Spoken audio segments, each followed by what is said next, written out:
बिल्कुल बाल बाल बचे हुए हैं ये लोग। पहाड़ का जो रहन सहन है बहुत अच्छा है, बट यहाँ पे उतना ही ज़्यादा रिस्क भी रहता है। राहुल के पैर पूरे नीचे नीचे तक धंस जा रहे हैं। हेलो दगड़ियों, नमस्कार, पहला और प्रणाम। कैसे हैं आप सभी लोग? आई होप कि आप सभी स्वस्थ होंगे, मस्त होंगे, जहाँ भी होंगे व्यस्त होंगे। तो दोस्तों काफ़ी दिनों के बाद आज वीडियो आपको देखने को मिल रही है।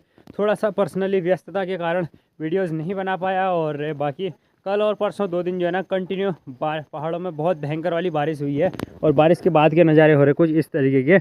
आसमान में हल्के फुल्के से बादल दिख रहे हैं अभी, और बाकी बारिश का कोई भरोसा नहीं है, कभी भी हो सकती है। इस तरफ भैंस और थोड़ी बाकी ईजा लगी है अपने जानवरों की सेवा में। तो ऐसे कुछ नज़ारे हो रहे हैं। तो क्या कुछ होता है दिखाते हैं। और अभी जो है ना कल और परसों जो भयंकर वाली बारिश हुई है, उस बारिश के बीच में वो उधर सामने वाले एक घर के ऊपर से लैंडस्लाइड हुआ है। तो वहाँ पे कितना ज़्यादा नुकसान हुआ है मैं ज़रा वहाँ देख के आता हूँ और आप सभी को भी दिखाता हूँ। अभी मैं पहुँचा हूँ उस लोकेशन पे जहाँ से भयंकर वाला मलबा यहाँ आया है। तो जहाँ पे ऊपर राहुल खड़ा है, राहुल से भी ऊपर से मलबा आया हुआ है, और इतना पानी अभी भी यहाँ पे बह रहा है। यहाँ से अगर देखें नीचे की तरफ तो भाई साहब पूरी तबाही मची हुई है। कुछ इस तरीके से इधर से पूरा मलबा मलबा, और नीचे घर के ऊपर एक भयंकर वाला बांज का पेड़ भी पहुँच गया है। तो बहुत ज़्यादा रिस्की रहा होगा ये सीन। आप देख सकते हैं नीचे को देखो, पूरा मलबा ही मलबा। पहले ऊपर जाके आते हैं हम, कितने ऊपर से आया है वो देखते हैं। और यहाँ पे जो है ना चलना भी बहुत ज़्यादा रिस्की हो जा रहा है, क्योंकि मलबा जो है वो बिल्कुल ऐसा हो रहा है सॉफ्ट, बिल्कुल मक्खन सा, सीधे पैर नीचे जा रहे हैं। जहाँ से इस भयंकर वाले लैंडस्लाइड की शुरुआत हुई है, क्योंकि यहाँ पे इतना ज़्यादा पानी है और भयंकर वाली बारिश के बाद जो है पानी की मात्रा बहुत ज़्यादा बढ़ गई है। पूरा आगे तक पूरी दरारें पड़ी हुई हैं, और ये जो एरिया है पूरा ये कभी भी जा सकता है। और यहाँ से नीचे जो घर दिख रहा है वो घर तक हमारी नज़र ही नहीं पहुँच रही है, क्योंकि इतने बड़े पेड़ जो हैं कुछ इस तरीके से, इतने भयंकर एरियाज़। अब ये पूरा खतरे की जद में है, क्योंकि ये कभी भी नीचे को जा सकता है, इसका कोई भरोसा नहीं। और दोस्तों अगर यहाँ से हम लोग नीचे की तरफ देखें तो इतना भयंकर वाला मलबा गया हुआ है। थोड़ा बहुत मलबा जो है इस साइड को डिवाइड हो गया था, और बाकी का बचा मलबा उस साइड, यानी कि जो घर था उसकी दोनों साइड को थोड़ा थोड़ा करके मलबा जो है डिवाइड हो गया था। और कुछ मलबा जो है ना ये ऊपर खेत हैं, खेतों में अटक गया था, इससे थोड़ा सा इज्जत रहेगी। अदरवाइज़ कोई चांस नहीं था कि इतने बड़े मलबे के बीच में घर का सेफ बच पाना। और घर के अंदर 4-5 लोग रह भी रहे थे रात में ही, तो बहुत ज़्यादा मुश्किलों का सामना करना पड़ा उन्हें रात भर, क्योंकि लाइट भी नहीं है, बहुत ज़्यादा दिक्कतें हो रही थी। तो देखो राहुल के पैर पूरे नीचे नीचे तक धंस जा रहे हैं, मतलब इतना गड्ढा हो जा रहा है, पैरों के पूरे निशान।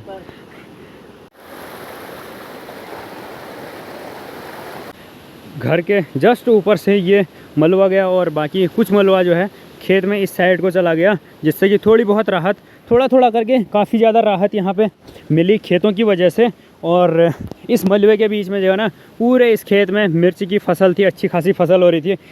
मलबे के बीच में भी आपको देखने को मिर्च दिख रही है, देखो पूरी है मिर्च नीचे दब गई है, घास फूस साथ में। बीच खेत के बीचों बीच में भाई साहब इतने बड़े पेड़ आ गए है। देखो यहाँ पे पूरी मिर्च, पूरी फसल बर्बाद हो गई है। और सबसे बड़ा जो नुकसान है इस पेड़ की वजह से हुआ है। और पेड़ फिर भी अगर कहें तो बहुत ज़्यादा बचा हुआ है इससे मकान। अगर ये पेड़ मकान के बीचों बीच में अगर गिरता तो पूरा घर जो है टूट सकता था। पेड़ की वजह से, पेड़ की जड़ों से इस साइड से जो है मलबा थोड़ा थोड़ा करके इस साइड में निकल गया, जिससे कि घर थोड़ा सा सेफ बच गया। कुछ मलबा इस साइड में निकल गया, और बाकी का मलबा उधर से लेके उस साइड से निकल गया, तो घर बीच में सेफ बच गया है। चीज़ कहूँ तो लोगों को लगता है कि भाई पहाड़ में रहना बहुत ज़्यादा ईजी है, पहाड़ की लाइफ, पहाड़ का जो रहन सहन है बहुत अच्छा है, बट यहाँ पे उतना ही ज़्यादा रिस्क भी रहता है। आप देख सकते हैं एक रात यानी कि 5 मिनट का समय नहीं लगा होगा इस पूरे इंसिडेंट को। अगर 5 मिनट के समय में पूरा घर परिवार उजड़ सकता था। पहाड़ में जितना सुकून है, जितनी पहाड़ों की खूबसूरती है, उतना ही ज़्यादा रिस्क भी यहाँ पे रहता है। की साइड से दोस्तों घर ये रहा, और इस तरफ पूरे आंगन में जो है मलबा मलबा मलबा, जहाँ देखो उधर मलबा दिख रहा है। शायद गोट में भी पीछे से मलबा आ गया होगा। और इस तरफ बांज का पेड़ जो घर के ऊपर गिरा हुआ है, वहाँ से इस तरफ पूरा मलबा मलबा आ गया है। और ये हैं इस घर की मालकिन, जिनका एक घर है, उनको शर्म आ रही है कैमरे के सामने बोलने में, बट ये है कि बहुत ज़्यादा दिक्कतों का सामना करना पड़ता है। अकेली महिला यहाँ पे रहती है, उनके साथ में 3-4 बच्चे भी हैं उनके। तो बच्चों के साथ ऐसी कंडीशन में रहना बहुत ज़्यादा मुश्किल हो जाता है दोस्तों, क्योंकि मतलब अगर बच्चों को छोड़ के कहीं दूसरे को बुलाने जाएं वो भी दिक्कत, मतलब बहुत ज़्यादा घबराहट रही होगी पूरी रात भर। नींद नहीं आई, कैसे ऐसे में कैसे नींद आ सकती है।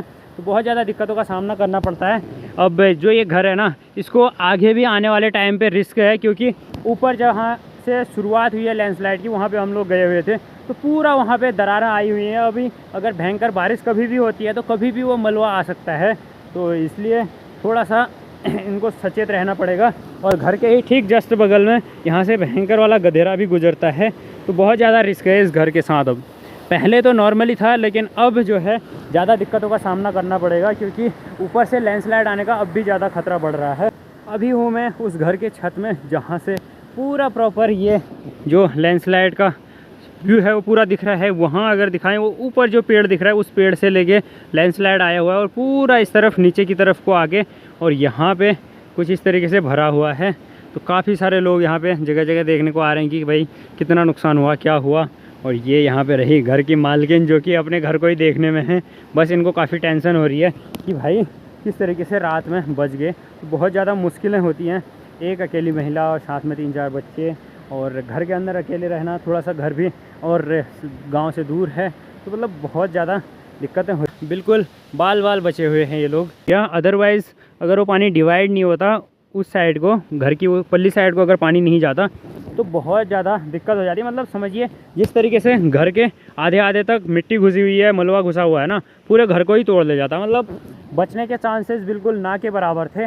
बस ऊपर वाले का शुक्र है कि जितना भी बड़ा ये मलबा आया उससे किसी भी मतलब बहुत बड़ी क्षति नहीं हुई, तो उसके लिए हम शुक्रगुजार हैं ऊपर वाले के। अदरवाइज़ कुछ भी हो सकता था भाई। इस भयंकर वाली बारिश के बीच इतनी भयंकर सी तबाही हमारे गांव में, मतलब खेत वगैरह तो बहुत जगह पे टूटे हैं, लेकिन जो ये बहुत बड़ा इंसिडेंट हुआ है ना, ये घर के साथ में यहीं पे हुआ है। और ये वो घर रहा, घर की मालकिन है यहाँ पे। तो भाई जो भी लोग वीडियोस देख रहे हैं हमारी, मैं यही गुजारिश करूँगा कि जितनी भी हो सकती है, अगर कुछ हेल्प हो पाएगी तो गवर्नमेंट के लोग, जितने भी नेता दुनिया भर के लेक्चर मारते हैं ना, उनके लिए ये वीडियो आप शेयर कर दीजिएगा कि भाई तुम्हारे क्षेत्र में ये सब कुछ हो रहा है, वहाँ जाके देखो रियलिटी क्या है। वैसे तो बहुत सारे लोग कह देते हैं कि भाई हम सुख दुख के साथी है, लेकिन कोई नहीं है। जहाँ पे रियल इंसिडेंट होते हैं वहाँ पे कोई नेता नहीं पहुँचते हैं, बस वोट मांगते टाइम गप मारने आ जाते हैं। तो ऐसा कुछ है। अभी चल रहा हूँ मैं सीधे घर की ओर।